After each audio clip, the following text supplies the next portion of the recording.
Muy buenas tardes, querida Paula, ¿cómo estás? Muy bien, Sandro. Muy emocionada por este nuevo capítulo. Excelente. Bueno, estamos grabando nuestro tercer capítulo de nuestra serie numerada de este podcast, streaming, llamémosle como queramos, pero es el tercer capítulo. Y tenemos una invitada maravillosa que ya la vamos a estar presentando, que está con nosotros desde otro país. O sea, ya no solamente estamos desde Colombia y desde Chile, sino que además estamos en directo con una invitada desde Nueva Zelanda. Bueno, Paula, aprovecho de presentarte. Paula, una ejecutiva senior que ha estado con nosotros en la industria durante casi 20 años, trabajando en consultoría, en estrategia, en innovación y en muchas otras áreas más. Y vamos a estar compartiendo en esta sección junto a Daniela. Y con mi querido, estimadísimo Sandro, nuestro crack de tecnología, amigo del mundo, startup y también un experto reconocido en temas de innovación y temas digitales. Bienvenidos. Y ahora voy a presentar a mi queridísima Daniela, que está desde Nueva Zelanda, una muy querida amiga mía. Ella tiene más de 20 años de experiencia en temas de sostenibilidad. Hoy día asesora al gobierno de Nueva Zelanda y es muy reconocida en el mundo privado en los mismos temas. Un privilegio que nos hayas dado este espacio Muchas gracias por la invitación. y por supuesto vamos a querer escuchar sobre tu reciente experiencia en la cuenta en Brasil. Bueno, vamos a introducir el tema, si no sé si quieres hacerlo tú, Por estimadísimo supuesto, Sandro. hay un tema que hemos discutido un montón de veces y la verdad es un tema que nos apasiona demasiado a los dos y de hecho lo hemos hablado incluso en capítulos no numerados o capítulos off the record. Pero para mí es un privilegio primero contar contigo, Daniela, y agradecerte por participar de este espacio. Por favor, partamos por lo básico. Cuéntanos un poquito de ti, de tu experiencia, de esta última oportunidad que estuviste en la COP30. Partamos por ahí, conociéndote un poquito más y de ahí tengo demasiado, siempre yo soy acá el más pregunto porque tengo demasiadas dudas de todo, entonces partamos por lo básico que es conocerte un poquito más. Dale, gracias. Yo soy chilena, pero vivo hace 20 años fuera de Chile. Ahora estoy en Nueva Zelanda. Trabajo para el gobierno local y este año cumplí uno de mis sueños de ir a la COP. COP es la conferencia como internacional que se hace todos los años en distintos países y donde se discuten en el fondo las intenciones o las regulaciones de cambio climático que van a seguir en curso por los siguientes años. Fue una experiencia buenísima. Nos fuimos a Brasil con mi familia y estuvimos viviendo allá como casi 6 meses porque quería conocer la experiencia de cómo estaban haciéndolo los brasileños y quería participar de todos los eventos que habían pre-COP. Habían muchos eventos que estaban participando, así que fue una experiencia súper buena y me ayudó a tener una visión internacional de lo que estaba pasando. Sentí que estaba como muy, muy local y tener una idea de qué se está haciendo a nivel global de los países desarrollados, de Latinoamérica, de Asia, me sirvió bastante.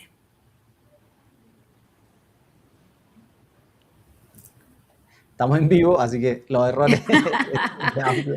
Te perdimos por medio segundo. Sí, sí, sí. Tuve ahí un lapsus con mi gata que quería salir y bueno. Pero, en fin, muchas gracias, Daniela. Pregunta. Yo creo que parte, digamos, y de tu experiencia, que es maravilloso, vivir fuera de Chile de repente nos amplía la visión o vivir fuera del país de origen siempre como que da una visión distinta y más amplia de las cosas.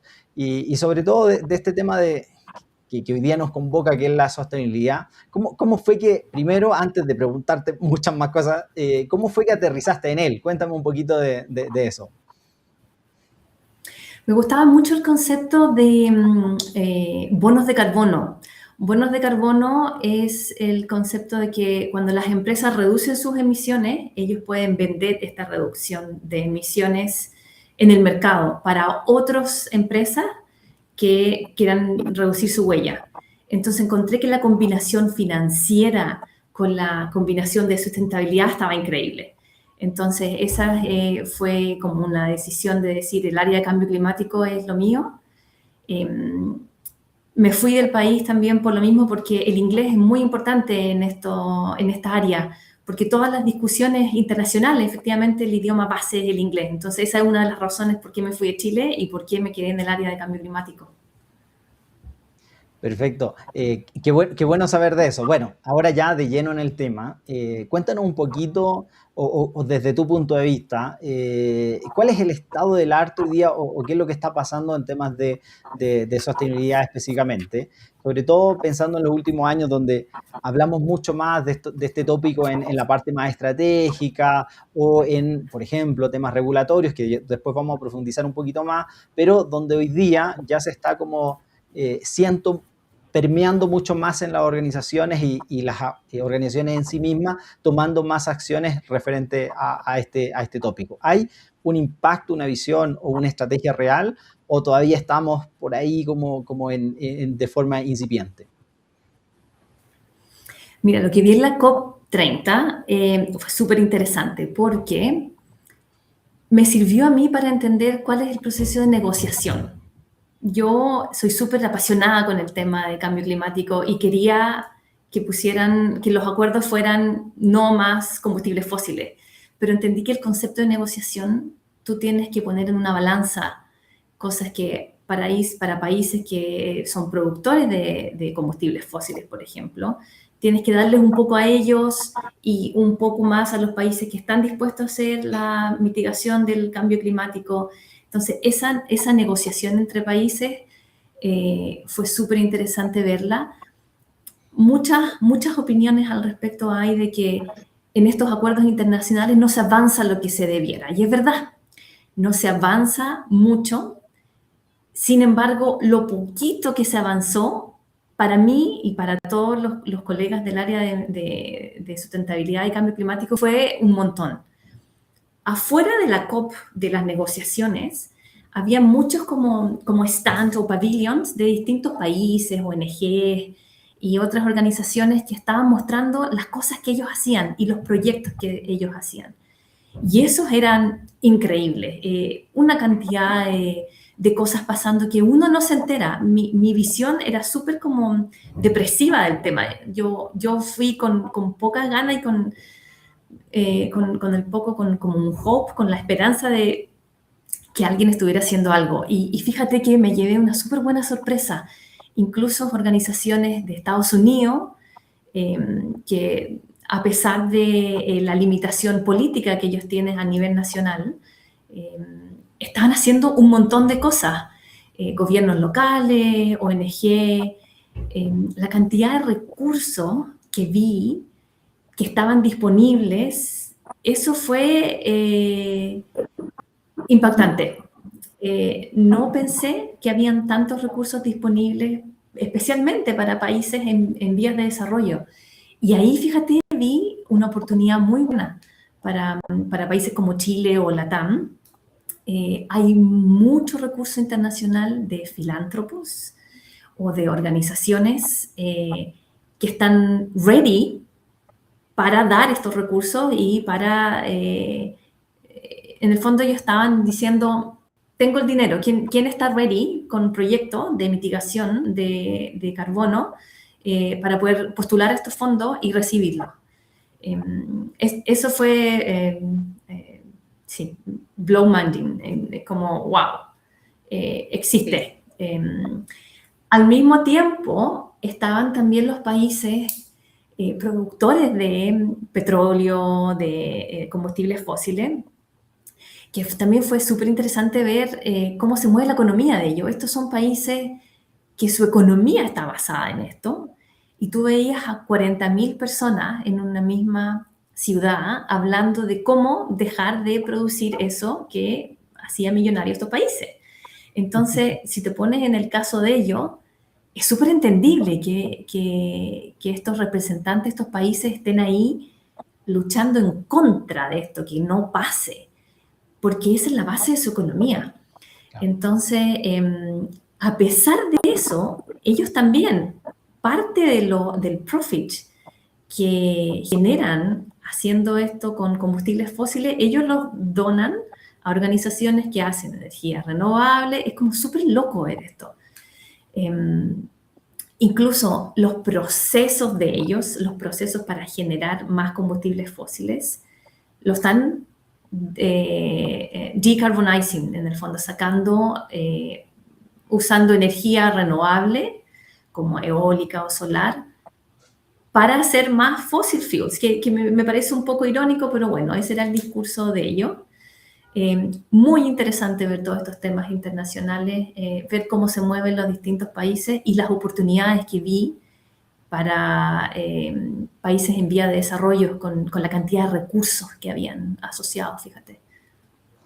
Perfecto. Son buenas noticias en general. O sea, me queda la impresión, en base, digamos, a lo que comentas, que al final, o sea, uno tiende a ver siempre como el lado más no tan brillante de las cosas. Y me queda la impresión de que en realidad están pasando cosas y que esas cosas son positivas. Ahora, pregunta, con toda esta información, con estos recursos, antes de pasar quizás a la otra sección y darle el pase ahí a Paula, que la veo que está ansiosa también de lanzarse con las preguntas, ¿cómo ves tú este proceso como sobre todo nosotros que estamos en organizaciones o que tradicionalmente estamos en organizaciones del sector financiero, del mundo más corporativo, de identificar primero esa brecha y de avanzar en función de reducir esa brecha donde pasemos como de un poco de la teoría a la acción? ¿Cuál es tu impresión respecto de eso? ¿Hay una oportunidad? ¿La oportunidad está siendo aprovechada? ¿Todavía estamos muy en la teoría? ¿O cómo en general lo has podido visualizar? Fíjate que se discutió harto de eso, de que ya estaban como cansados de la discusión, que ya querían empezar a ver más acción. Y es que muchas empresas y gobiernos se entrampan en estrategias, en planes, en cómo lo vamos a planificar. Y te puedes pasar hablando de estrategias un montón de años y sin hacer nada en práctico. Estaba muy relevante el concepto de let's do some action, hagamos acción ahora, porque ya hemos discutido suficiente. Entonces, en ese sentido, fue también muy interesante ver cómo estaban tornándose a más acciones y todos los recursos estaban... Ya no hay recursos, por ejemplo, para hacer investigaciones o feasibility studies. Los recursos más de que ya sabemos lo que se necesita para reducir tus emisiones. Tú ya sabes cómo medir, hazlo. Y los recursos era como, hazlo. Aquí tienes dinero para un panel solar, aquí tienes dinero para, qué sé yo, una planta eólica. Y los brasileños en sí, que ellos fueron los hosting de la COP, ellos lo estaban haciendo súper bien. Ellos estaban captando mucho estos recursos. Y fue interesante para mí también entender por qué los países quieren ser host de la COP30, porque la COP31, que es el 2026, había un debate entre Australia y Turquía. Los dos países habían postulado para ser el host de la COP. Yo quería Australia porque estaba más cerca de Nueva Zelanda, entonces dije, ahí está perfecto, me voy para Australia el otro año. Y entendí, fíjate, que ser host de la COP te atrae todos los inversores, los inversionistas que quieren hacer algo por el medio ambiente y por el cambio climático, los trae tu país. Entonces la oportunidad fue buenísima y los brasileros se la jugaron súper bien. Sus delegaciones eran enormes, estaban todos los gobiernos representados ahí, todos haciendo su networking con las organizaciones.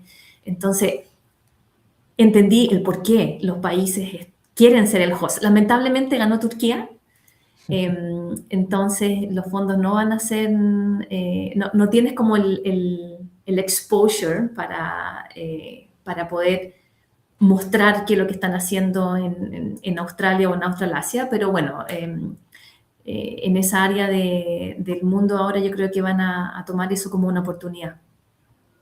Perfecto. Paula.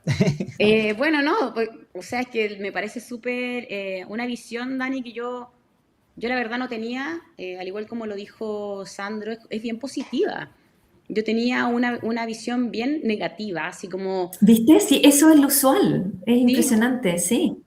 sí, y te quiero llevar un poquito a la realidad LATAM, ¿ya? Una de las cosas que Dale. me sorprende de lo que estás diciendo es que hay muchos recursos, ¿ya? Muchos recursos disponibles. Eh, Mi visión de Chile, y puede ser que esté súper equivocada desde el mundo privado, con Sandro nos movemos mucho en bancos y aseguradoras, nos quedamos harto en la estrategia y de cumplir solo con lo regulatorio. Y cuando armamos estas estrategias donde sostenibilidad es un departamento que está ahí entre temas de, ¿cómo se llama?, de marca, y cuando van al directorio, el directorio como bien, pero bueno, no es tan prioritario. ¿Por qué? Primero que todo, la misma visión y segundo, ¿por qué estamos entrampados en eso? Si en el fondo tú ves afuera que hay recursos, ¿por qué no los vamos a buscar? ¿Por qué no vemos negocio en esto? Para mí también es súper difícil presentar proyectos para mi gerencia. Tengo que presentar business case, payback, para un panel solar que yo sé que es una buena inversión, ponte tú. Pero siempre me piden cuánto es el payback, cuánto es la inversión inicial. La inversión inicial siempre es muy fuerte. Pero si en el futuro tú vas presentando en tu business case que tienes una reducción de costos a futuro, eso es como lo más atractivo de los proyectos. Y fíjate que la mayoría, si no casi todos los proyectos de reducción de gases de efecto invernadero tienen una reducción de costos asociados. O sea, menos electricidad, ser más eficiente, pagas menos. Cambiar tu flota de vehículos a eléctrico, también a largo plazo, es más, no más eficiente, sino que reduces costos. Cambiar tus fuentes de energía, si estás usando un diésel o, no sé, o carbón en algunos países incluso, al cambiarte a una energía renovable que te la da el sol gratis, en el largo plazo también está. Entonces, es engancharse y ponerle números. De repente la gente está es muy difícil ponerle números y con números mostrar de que en el long term, en el largo plazo, esto te da los números. La inversión inicial es la complicada y esa es donde siento que de repente no existen las capacidades de poder vender esto como un business, ¿sí? Está como muy desagregado de decir, la sustentabilidad es algo nice to have, pero si tú lo pones como una inversión para la empresa o incluso para el gobierno, que en el futuro yo voy a pagar mucho menos porque ahora mi energía está con energía solar, por ejemplo, o mis autos se cargan con la energía solar. Esa es la clave, encuentro yo. Y lo otro es entender el riesgo también. Hay un concepto muy bueno que se llama stranded assets, que es son como los activos inmovilizados. Y es en el fondo que, fíjate que en China, por ejemplo, están full, los chinos la llevan, o sea, de verdad que Mira, saben perfecto para dónde va el mercado, están haciendo en masa autos eléctricos, la están llevando, o sea, el 50% de los autos que están siendo vendidos ahora son eléctricos y están exportando al mundo. Entonces, la paridad de dinero de cuánto te cuesta un auto eléctrico con un auto normal se está reduciendo la brecha. Entonces, la paridad va a ser súper pronto. ¿Y qué es lo que va a pasar con empresas que tienen flotas de autos a petróleo o diésel? Van a quedar con estos stranded assets o recursos inmovilizados porque ya después nadie te va a comprar un auto de segunda mano, porque si en el fondo un auto eléctrico nuevo te sale más barato, te ahorras más. Entonces, es tener como la visión también de decir, para allá va el tema, o sea, 40.000 personas se juntaron en noviembre en Brasil a hablar de estos temas, es para allá donde va el mundo, la decarbonización es algo que es unstoppable, eso es lo que decía, no vas a parar, entonces o me cambio yo antes o me voy a quedar con estos assets ahí que después no voy a poder vender. Claro. Entonces, claro. Oye, me parece súper interesante porque en alguna conversación que tuvimos ahí, que tenemos un chat de las amigas del colegio, con esto de los apagones que tuvimos, no sé si te acuerdas, que tú Me siempre... acuerdo perfecto mi recomendación. Sí, que fíjate que la Daniela nos decía, oye, yo no sé cómo ustedes no se están preparando para que sus casas sean autosustentables, porque con el cambio climático cada vez vamos a estar más expuestos a que por una lluvia, por un viento, o se nos corte la energía, o nos quedemos sin agua. Y volviendo al tema que tú hablaste, Dani, que son la inversión es muy alta. Hoy día en Chile, las personas que quieren hacer su casa autosustentable o comprarse un auto eléctrico es sumamente caro, no es alcanzable para la mayoría de la población. ¿Qué cosas hoy día tú ves, por ejemplo, me comentaste quizá en alguna oportunidad que los gobiernos subsidian mucho esto? En Chile yo no lo veo, es algo que lo tenemos pendiente, ves que hay, ¿cómo lo viste tú en la COP30? ¿Hay algún indicio que en la TAM se va a empezar a movilizar este tipo de políticas?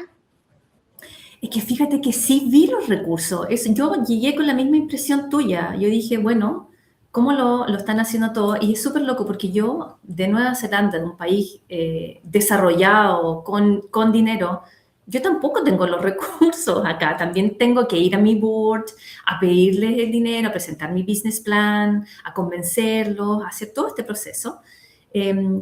Pero cuando viajé y vi todo esto, o sea, uno de los lugares que fui y de los eventos que fui, que eran pre-COP, que de verdad estaba todo pasando en Brasil, era el Earthshot Prize.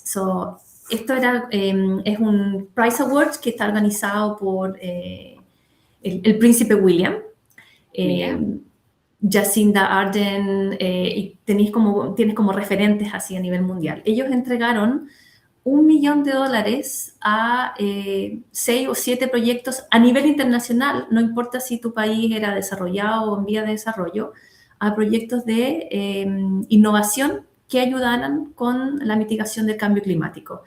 Entonces, uno de los proyectos que ganó fue el gobierno de Colombia, de hecho.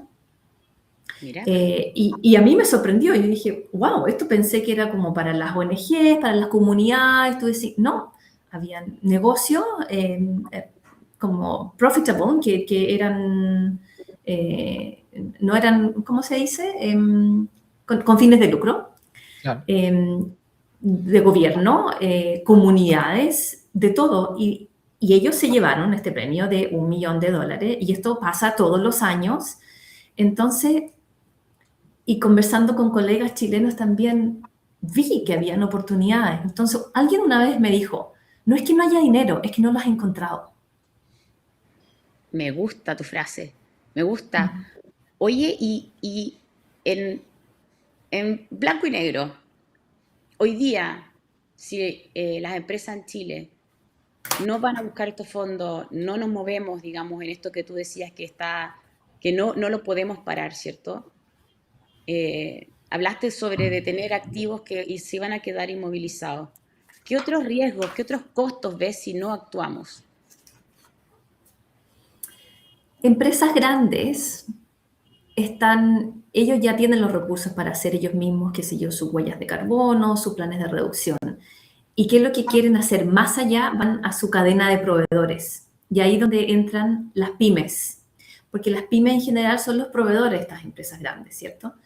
Entonces, por un tema de competencia o en el procurement, tú tienes que ya tener criterios de evaluación que incluyan temas de sustentabilidad. Si le compras algo a un proveedor o un servicio incluso, y tienes el mismo precio, eso es importante. Si es el mismo precio, pero uno te ofrece que su huella de carbono es menor, por lo tanto, tu huella de carbono como empleador de estos proveedores va a ser menor, me quedo con ese. Entonces, la competencia que hay, y todo esto no es legislativo, no es que el gobierno te diga usted tiene que hacer, es un tema de competencia de decir, mi competidor se está presentando con el mismo precio mío, pero con un valor agregado en sustentabilidad. Entonces, el mismo mercado te va a ir llevando a eso. Tú dices que el consumidor se va a fijar en cuanto la empresa, digamos, le está poniendo recursos al cambio climático y hacer de su negocio más sostenible. ¿Tú crees que en algún punto, quizá a lo mejor no al mismo precio, pero sí va a estar dispuesto a pagar más en un futuro por un producto que esté preocupado o una empresa que esté preocupado de estos temas?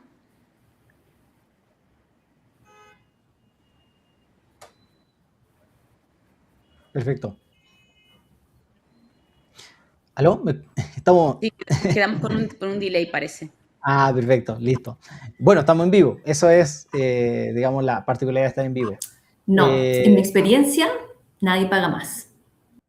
Perfecto.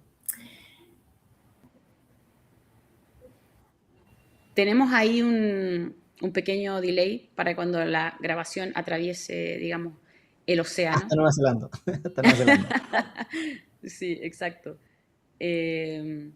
Pero esperamos a que Daniela quede ahí en línea.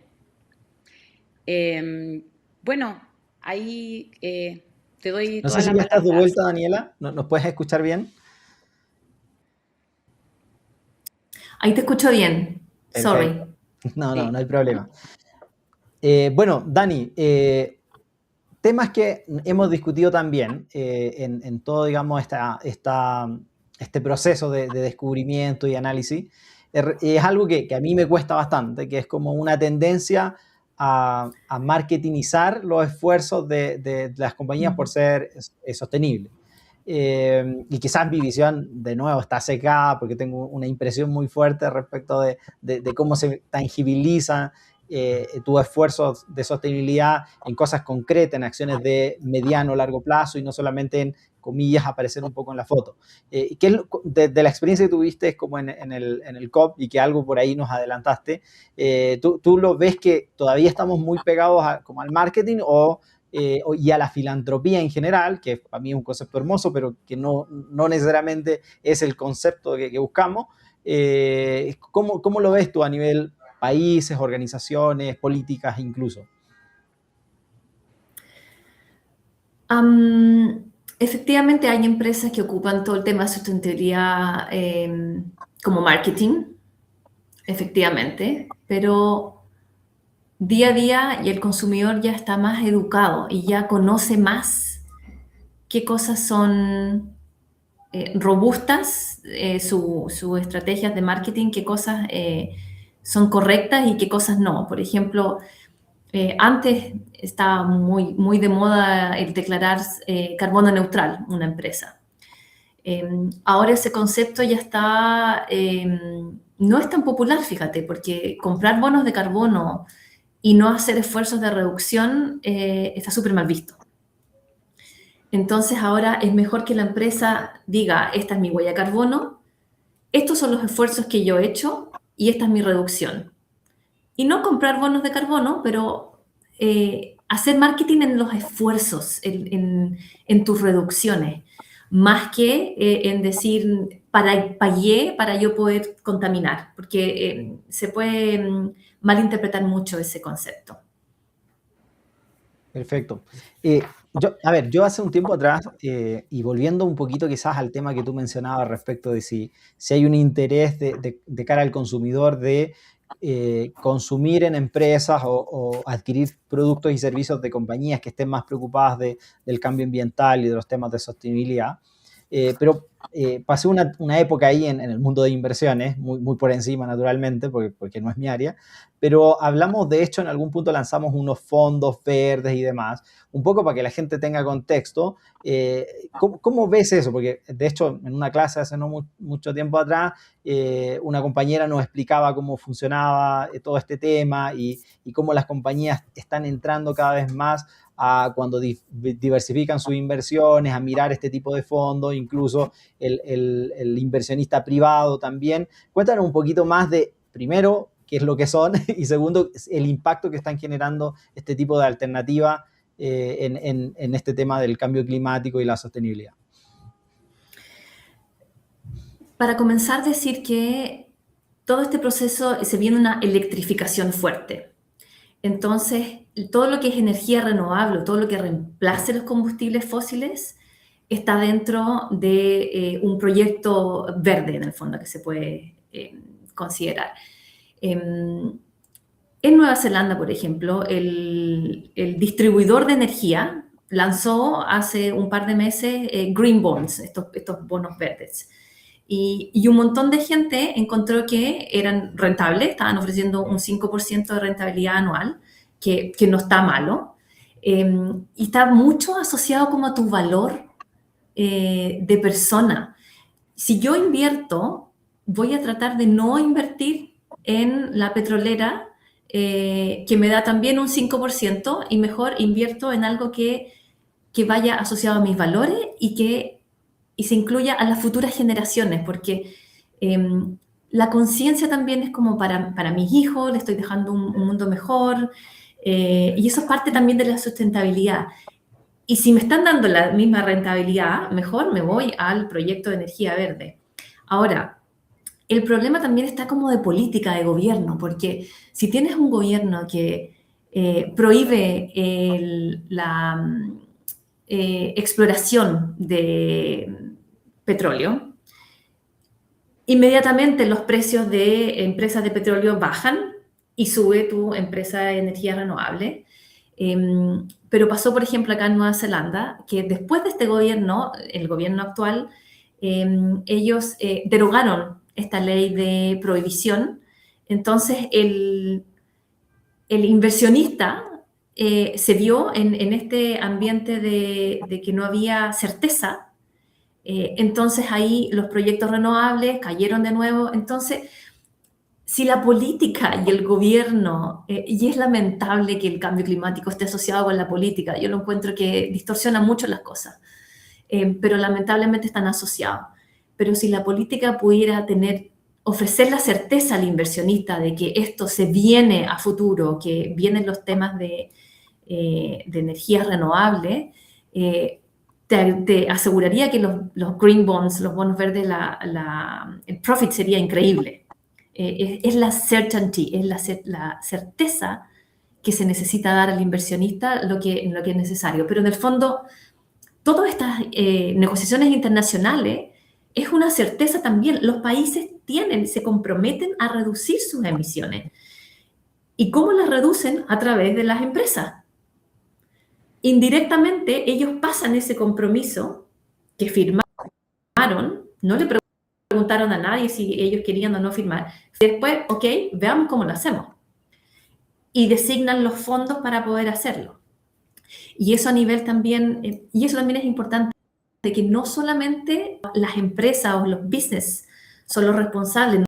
Nosotros como seres humanos día a día también tenemos un montón de participación en esto, y en nuestras de consumo, como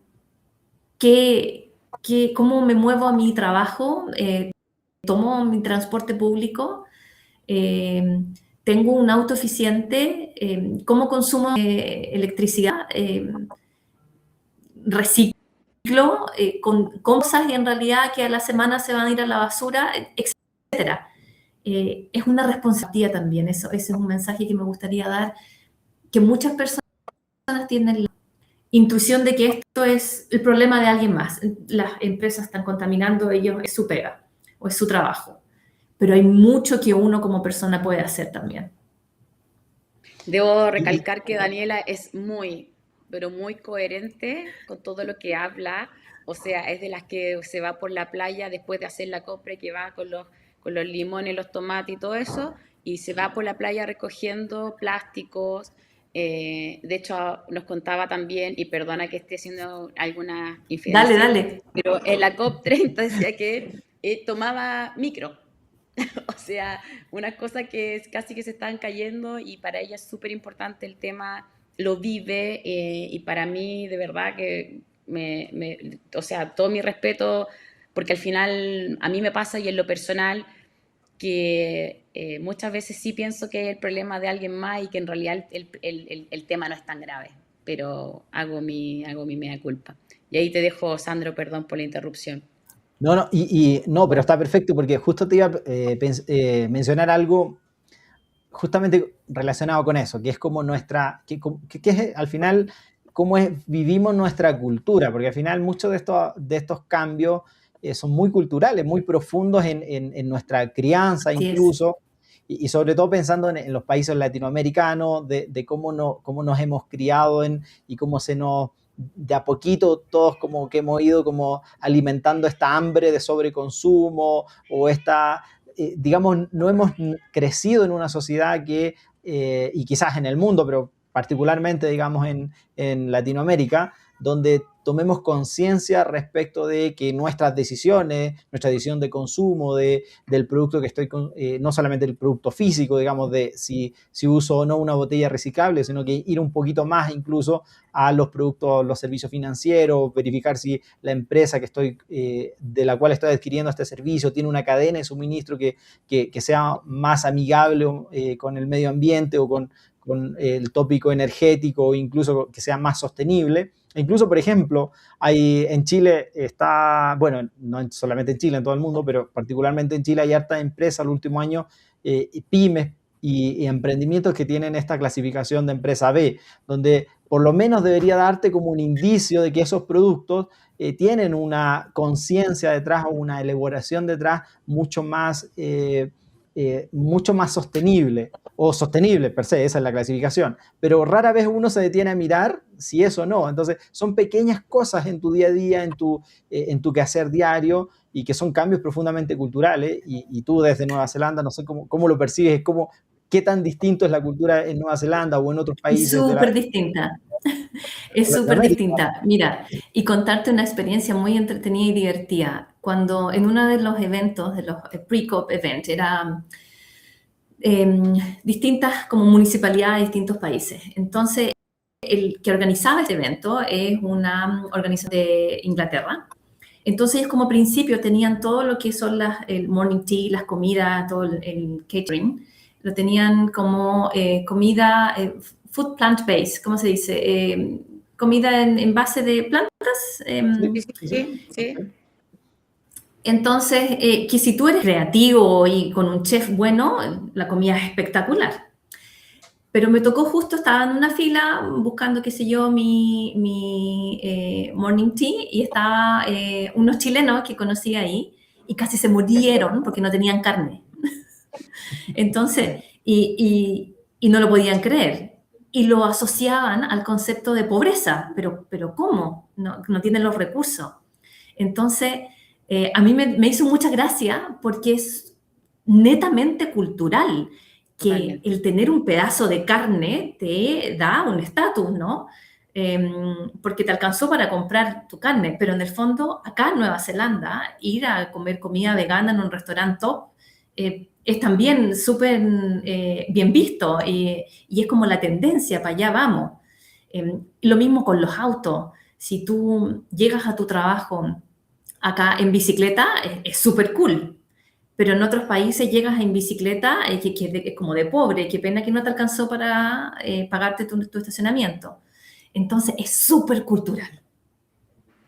Lo mismo Perfecto. la ropa y todo lo que tú consumes. Acá el mundo del second hand de ropa es increíble. Yo probablemente el 90% de mi ropa es de segunda mano.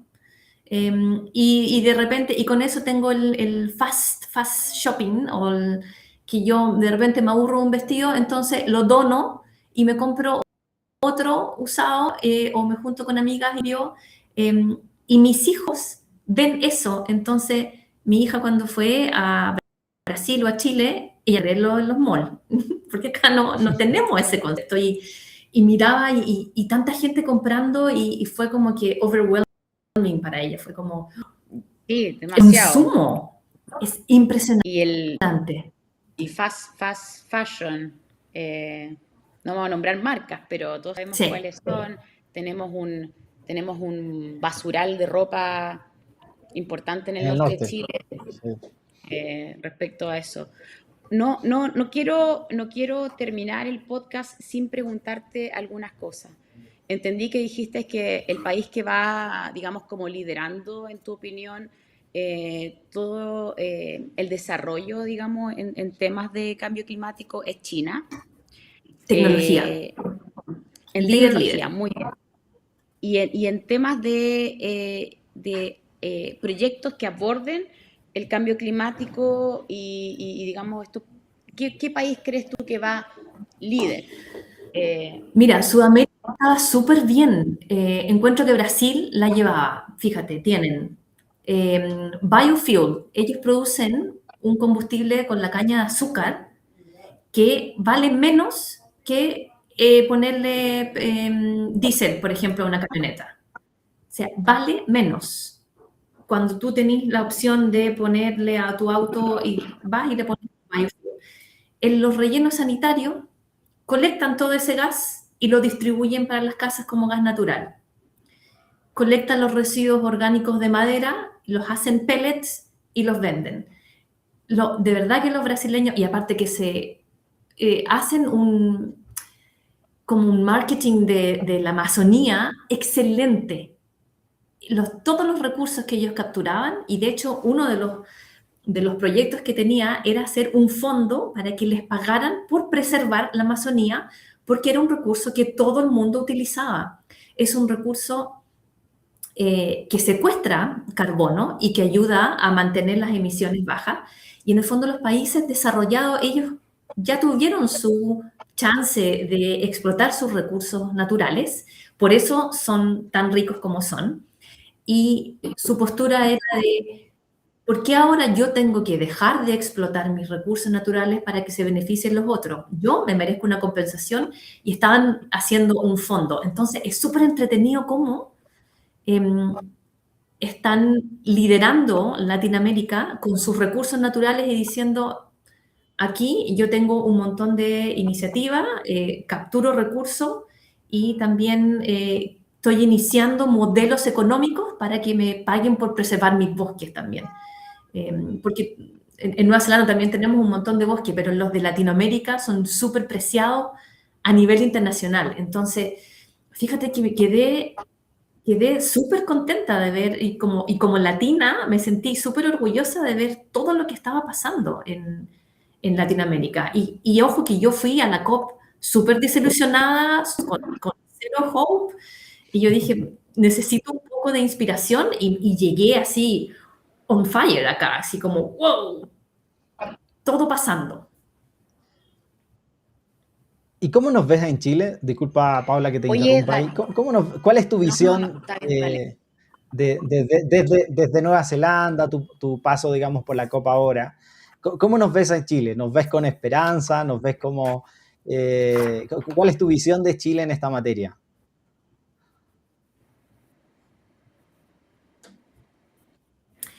Veo que está muy power en términos de energía renovable, están haciendo proyectos a gran escala, solares. Vi harto pasar, pero veo mucho miedo de las empresas a meterse en estos temas de sustentabilidad. Siento que todavía se ve como un costo para la empresa y no lo han incluido en su línea de negocios, que esto puede ser un ahorro, y es un ahorro, porque como les contaba, el tema de la paridad de las flotas de autos eléctricos se viene en 5 años o menos, se viene muy rápido, la tecnología avanza tan rápido en los paneles solares que los $10,000 que ocupabas hoy para producir un poco de energía, ese mismo dinero ahora te produce 5 veces y todos los años avanza. Entonces, es como salirse un poco del miedo y decir, ok, esto hace business sense, hagámoslo.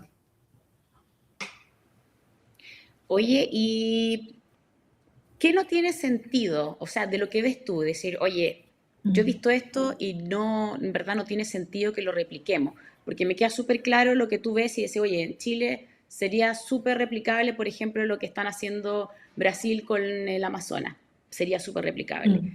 Lo que estás hablando de los proyectos de ir a buscar fondos afuera y armar grandes proyectos, digamos, en temas de tecnología.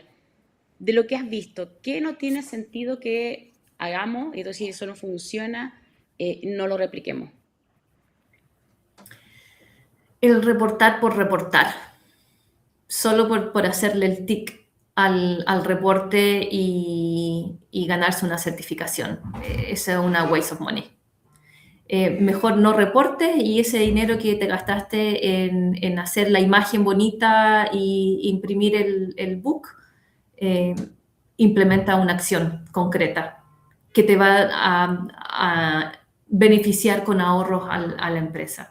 Creo que el reporte está un poco como viciado. Mucha gente reporta porque encuentran que es parte del marketing.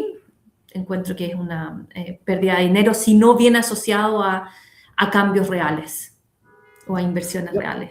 Y ahí te aprovecho a preguntar, ya un poco al cierre, el tema de reporte también está muy asociado al tema regulatorio, porque hoy día, digamos, parte de los esfuerzos que están midiendo los gobiernos, las empresas, es a través de sus reportes, la capacidad, digamos, de reportar. Entonces, ¿cómo se compatibiliza eso? Oye, ahora, aparte, yo quería hacer esto, digamos, para aparecer bien en la foto y demás, ahora lo tengo que hacer por el regulador, pero en la práctica no está en mi core, no está en mi visión de largo plazo, ni en mi estrategia de largo plazo, incorporar estos temas como al core de mi negocio, por así decirlo. ¿Cómo se compatibiliza todo eso? Creo que es la tarea también de mis colegas de mi área que están en puestos de sustentabilidad, de ponerle número al tema y de que tu mejor amigo sea el gerente de finanzas y que en el fondo de que esa es el área por donde hay que meterse, no el área de marketing. Yo cuando llego a una empresa o a un gobierno, la persona de finanzas es mi person to go, no la de marketing o comunicación. Siento que al ponerle número, eso es el lenguaje que te lee la gerencia, que te lee el board. Y eso es lo que creo que está faltando. Perfecto. Paula. Creo que ahí se nos perdió un poquito Paula con la conexión. Pero bueno, estamos llegando ya casi al cierre. Ahí volví. Sí, sorry. Es difícil transmitir en 3 países diferentes al mismo tiempo. No es trivial esto. Pero bueno, ya llegando un poco al cierre, de verdad, Daniela, muchísimas gracias por acompañarnos, por traer tu conocimiento. Gracias a ustedes por la invitación. Ojalá te pudiéramos tener también en otra ocasión. Somos un proyecto muy incipiente todavía y de verdad, muchas gracias por invitarnos. No sé si te gustaría dejar algunas palabras al cierre, inspiracional, porque la verdad, a mí al menos me inspiraste y es un tema que habíamos conversado y que nos gusta bastante y quedamos ahora todavía más on fire con Paula. Compartir que en el fondo el trabajo de reducir emisiones de gases de efecto invernadero es de todos, no es solamente del gobierno o de las industrias, parte por incluso el ejemplo que le damos nosotros a nuestros amigos. Si yo inspiro a una persona y por mí el día siguiente dice, ¿sabes qué? Mañana voy a tomar un transporte público para ir un día al trabajo. Con eso yo me considero que succeed. De a uno se empiezan a cambiar estos temas. Piensa que el cambio climático, el cambio que hay que hacer es como lo que pasó con COVID. Así de como disruptivo tiene que ser. Entonces, es una tarea muy grande, pero no imposible. Y está llena de oportunidades. Entonces tu recomendación Muchísimas gracias. siempre va a ser empezar con algo pequeñito, pero consistente. Tomar Bueno, acción. 1.000.000 de gracias. Y Muchísimas bueno, gracias, seguramente te vamos a- Paula, Daniela, A ustedes. por su extenso conocimiento y por compartir este espacio con nosotros. Muchísimas gracias. Nos vemos en otra edición.